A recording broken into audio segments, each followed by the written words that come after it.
ஆதியாகமம் 10ஆம் அதிகாரம்.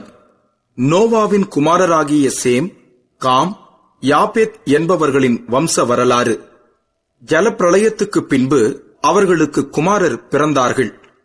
யாப்பேத்தின் குமாரர் கோமர், மாகோகு, மாதாய், யாவான், தூபால், மேசேக்கு, தீராஸ் என்பவர்கள்.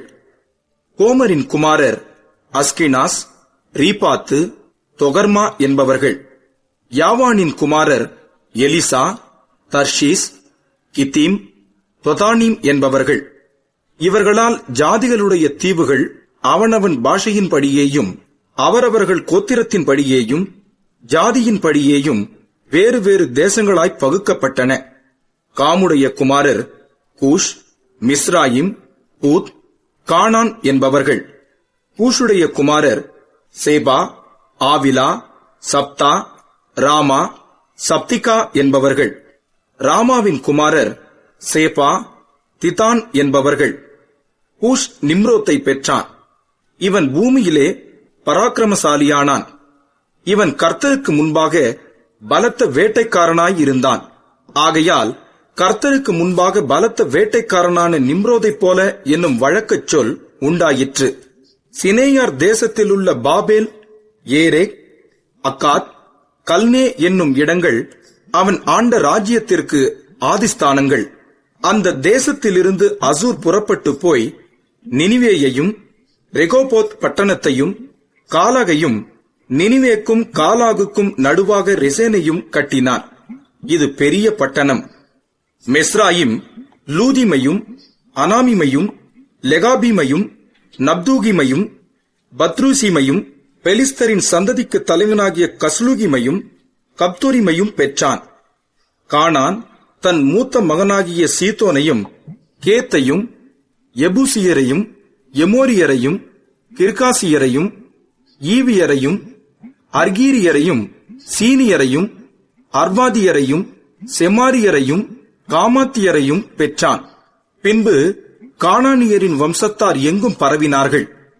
கானானியரின் எல்லை சீதோன் முதல் கேரார் வழியாய் காசாமட்டுக்கும், அது முதல் சோதோம், கொமோரா, அத்மா, செபோயும் வழியாய் லாசாமட்டுக்கும் இருந்தது. இவர்கள் தங்கள் தேசங்களிலும் தங்கள் ஜாதிகளிலுமுள்ள தங்கள் வம்சங்களின் படியேயும் தங்கள் பாஷைகளின் படியேயும் காமுடைய சந்ததியார். சேமுக்கும் பிள்ளைகள் பிறந்தார்கள். அவன் ஏப்பருடைய சந்ததியார் எல்லாருக்கும் தகப்பனும் மூத்தவனாகிய யாப்பேத்துக்கும் தம்பியுமாய் இருந்தான். சேமுடைய குமாரர் ஏலாம், அசூர், அர்பக்சாத், லூத், ஆராம் என்பவர்கள். ஆராமுடைய குமாரர் ஊத்ஸ், கூல், கேத்தர், மாஸ் என்பவர்கள். அர்பக்சாத் சாலாவை பெற்றான். சாலா ஏபேரை பெற்றான். ஏபேருக்கு 2 குமாரர் பிறந்தார்கள். ஒருவனுக்கு பேலேகு என்று பேர், ஏனெனில் அவனுடைய நாட்களில் பூமி பகுக்கப்பட்டது.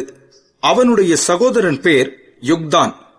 யுக்தான் அல்மோதாதையும் சாலேப்பையும் அசர்மாவேத்தையும் ஏராகையும் அதோராமையும் ஊசாலையும் திக்லாவையும் ஓபாலையும் அபிமாவேலையும் சேபாவையும் ஒப்பீரையும் ஆவிலாவையும் யோபாபையும் பெற்றான்.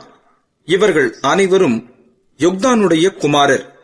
இவர்களுடைய குடியிருப்பு மேசா துவக்கி கிழக்கேயுள்ள மலையாகிய செப்பாருக்கு போகிற வழி மட்டும் இருந்தது. இவர்களே தங்கள் தேசங்களிலும் தங்கள் ஜாதிகளிலும் உள்ள தங்கள் வம்சங்களின் படியேயும் தங்கள் பாஷைகளின் படியேயும் சேமுடைய சந்ததியார். தங்கள் ஜாதிகளிலுள்ள தங்களுடைய சந்ததிகளின் படியே நோவாவுடைய குமாரரின் வம்சங்கள் இவைகளே. ஜலப்பிரளயத்துக்கு பின்பு இவர்களால் பூமியிலே ஜாதிகள் பிரிந்தன.